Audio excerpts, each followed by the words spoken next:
여러분의 구독은 영상을 제작하는 데 큰 힘이 됩니다. 영상을 보시기 전에 구독과 좋아요 꼭 부탁드리겠습니다. 아울러 회원이 되시기를 원하시는 분들은 유튜브 채널 홈피 구독 옆에 있는 가입 버튼을 눌러주시기 바랍니다.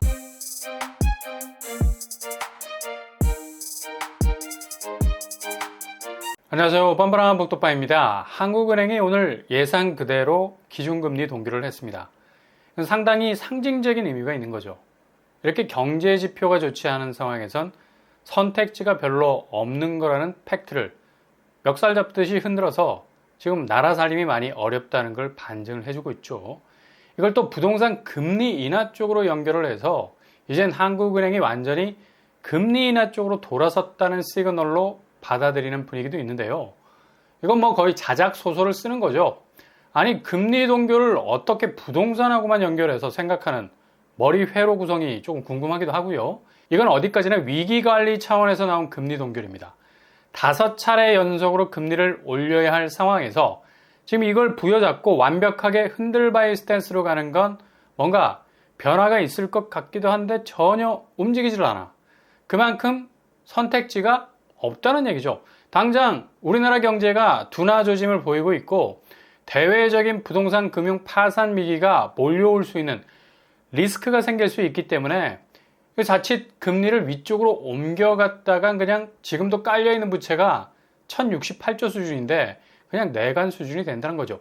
자칫 금리 수치가 위로 올라가게 되면 그냥 한 방에 터질 수도 있는 지뢰밭도 고려해야 하고요. 기업이 무역하기 정말 힘든 시기라서 악순환적인 적자에서 벗어나려면 일단 금리 부담에서 자유로워야 하죠. 그래서 자국 경제 방어 수준에서 동결을 한 건데 이거 액면으로 나타나는 상징적인 의미를 할 수 있겠습니다. 속내는 지금 한국은행이 천문학적으로 늘어난 가계부채를 속도감 있게 조절해야 하는 컨트롤타워 역할을 해야 하는데 오늘 기준금리 동결 결정이 나왔기 때문에 늘어난 가계부채는 꾹꾹 콘크리트를 쳐놓은 금리로 눌러놔야 하고 가뜩이나 금리 동결 방향으로 가고 있기 때문에 이후에 가계부채 증가는 적극적으로 막을 만한 방벽 쌓기가 제대로 이루어지지 않을 수가 있다는 얘기입니다. 결국 그나마 숨통이 틔어졌던 현금 유동성이 죄다 대출 규제 창구가 활짝 열리면서 몰려 들어가기 시작하면서 부동산 쪽으로 기름을 붓기 시작했죠. 활활 타오르기 시작한 가계부채 문제는 결국 대외적인 문제로 경제가 렉이 걸리는 것이 아니라 셀프, 대내적인 부채 문제로 자칫 걸려 넘어질 위험성이 더 커졌다는 얘기입니다. 이거 어디서 많이 본 것 같죠? 중국이 지금 부동산 파산이다 뭐다 해서 사단이 난 게 결국 스스로가 스스로에 대해서 빚을 내줬던 부채 문제에서 시작이 되었습니다. 이게 우리나라 시스템과 비슷해.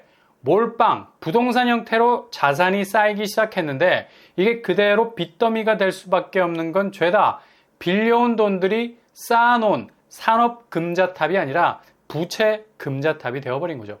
이걸 여실히 보여주는 통계가 오늘 발표된 가구당 월 평균 소득 수치 쪼그라들고 있습니다.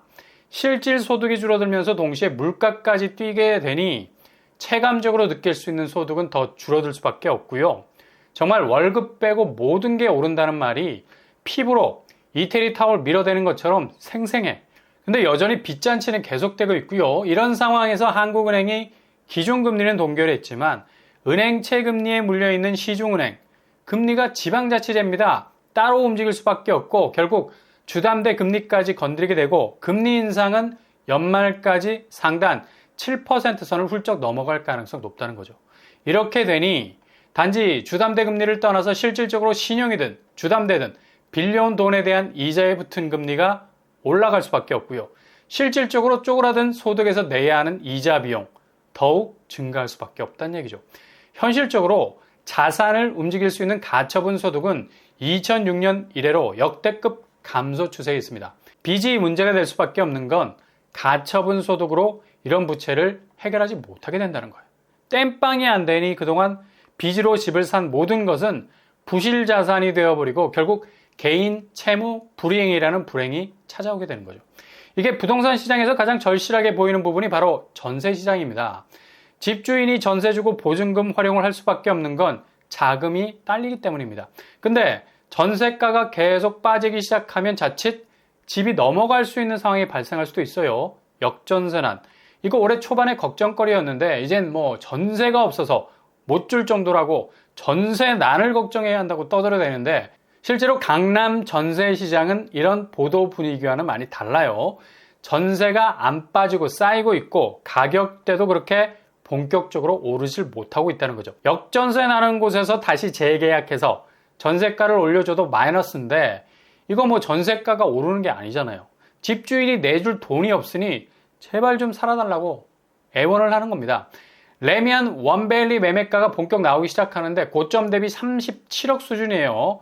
고점 대비 좀 떨어져 있습니다. 동시에 전세 매물이 상당히 많이 쏟아져 나오고 있고요. 무려 1,400건을 돌파를 했습니다. 이게 잘 빠지고 돌아야 하는데 덜컥 렉이 걸리거나 전세 시세가 약세장을 보이면 빨간불이 들어올 수 있다는 거죠. 여기 전세 매물 잘 들여다봐야 하고요. 개포동 레미안 블레스티지 전세가 역시도 고점 대비 6억 정도 빠지는 시세고요.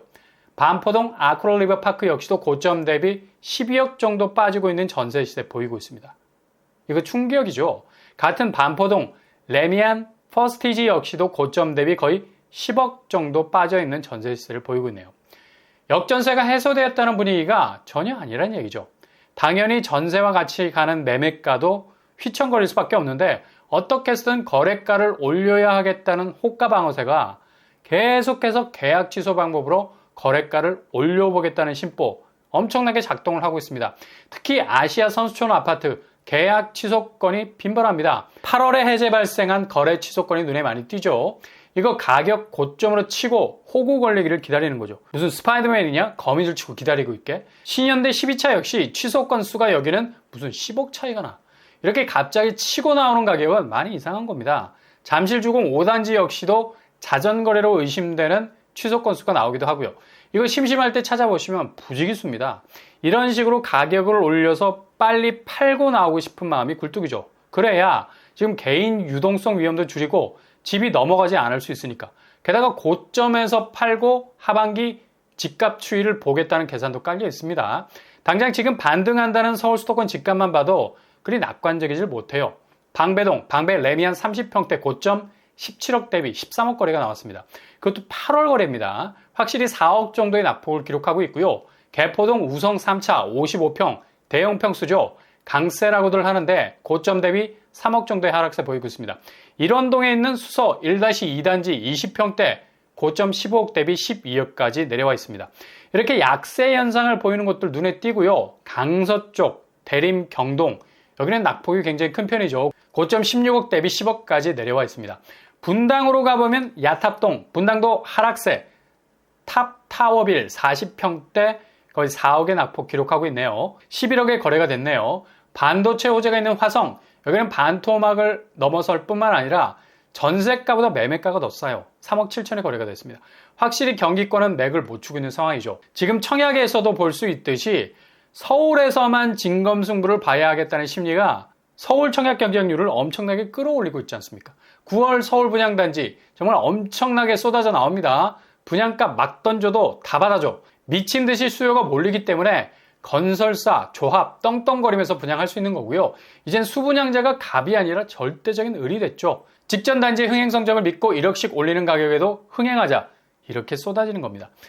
분양가는 매매가 추락을 해도 당분간 오를 것으로 보이고요. 정점에서 그래도 주변 분위기라는 게 있는데 아마 보합세는 보일지언정 절대로 내려갈 생각하지 않을 겁니다. 그러니 본인 자금 계획 잘 체크하셔서 조심조심 가셔야 할 때인 것만은 분명해 보입니다.